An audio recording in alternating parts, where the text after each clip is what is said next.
Message direct à la communauté internationale. Nous, les peuples congolais, sommes indignés de voir l'absence totale de la communauté internationale sur l'affaire du fosse commune récemment découverte au cimetière Fula Fula de Maluku, Kinshasa.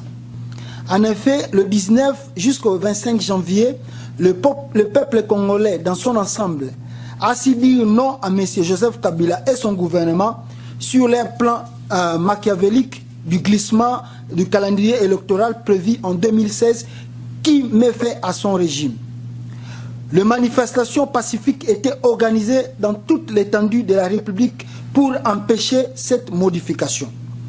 Le gouvernement congolais dirigé par M. Joseph Kabila choisira la répression sanglante contre les manifestants et les opposants.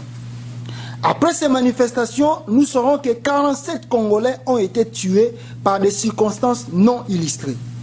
Jusqu'à aujourd'hui, nous ne savons comment ces compatriotes ont perdu la vie et qui sont des responsables. Ils avaient annoncé l'ouverture de l'enquête. Où en est-on aujourd'hui?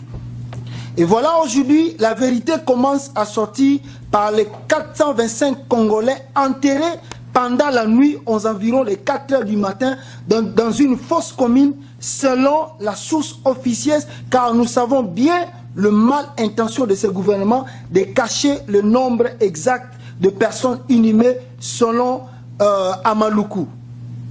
Et nous disons que la fosse commune découverte à Maluku n'est pas simplement la première, mais il y a encore plusieurs fosses communes dans toute l'étendue de la République démocratique du Congo.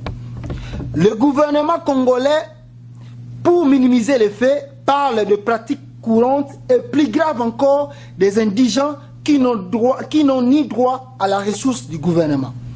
Sur ce, nous les peuples congolais de la diaspora, en solidarité avec nos familles au pays, nous exigeons 1. Une enquête mixte, libre et indépendante du gouvernement et de la MONUSCO. 2. Nous exigeons l'ouverture de l'enquête internationale de la CPI.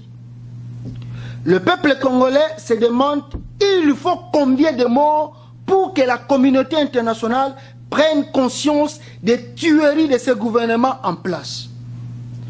Pourquoi laisser un régime qui n'a ni souci de son peuple régner et dirigé par défi? La question se pose à la communauté internationale.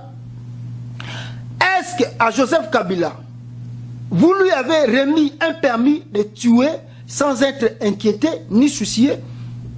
Où sont des sanctions contre lui et son régime?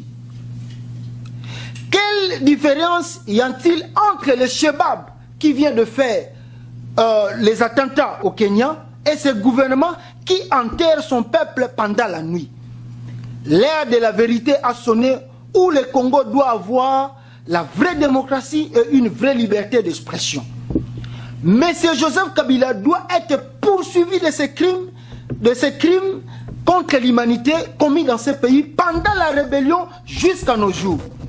Il est temps que cesse ce massacre. Et ce massacre, nous sommes au XXIe siècle, donc l'être humain est sacré. Plus jamais de massacre au Congo. Fait aux États-Unis par la diaspora congolaise, et nous disons à la communauté internationale, si vous ne prenez pas conscience, le peuple congolais se prendra en charge.